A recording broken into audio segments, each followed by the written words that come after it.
The AlviArmani experience is unique in that there is a strong artistic component to it. One of the things that's really frustrating about losing your hair is that you start to not recognize yourself. When you look in the mirror and what you see is different than what you feel inside, there's a lot of frustration. And so there is a big component of not just restoring what you had before, but executing a type of facial framing that really delivers the quintessential look that each person is looking for. The design is individualized for each person. Dense packing is an important element of this. The angles and direction of each follicle, temple angle closure, these are all things that you need to consider. Since nobody has the same face, that means nobody has the same hairline. Speaking of your patients, what does a typical day look like if they're getting hair restoration done? Well, a typical day starts with a pre-op with me in my office. I call it a pre-op because it's the meeting right before surgery, but really it's a design session where we come up with the perfect hairline that we both love, something that frames their face well.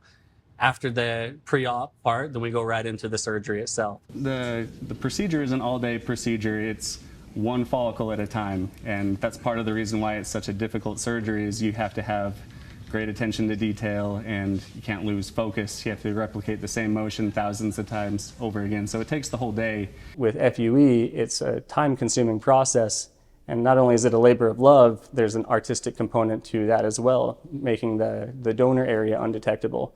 Because you can take a lot of hair from the back of the head, but if there's an obvious scarring or a bad look on the back, then that can be just as upsetting for somebody than losing hair on top of the head.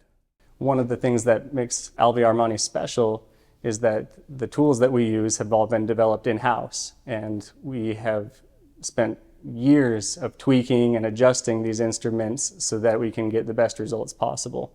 It's just incredible to learn all the options that are out there. You don't have to suffer if you're thinking all hope is lost. It's not.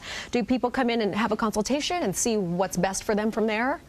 They do. We have a whole team that it's a very team-oriented process. We have consultants. I do consultations myself, and it's important to meet with each individual because it's a personalized process. And even though there are certain concepts that carry over, things that are aesthetically pleasing, each person needs a unique hairline and unique needs. And so the consultation is very important.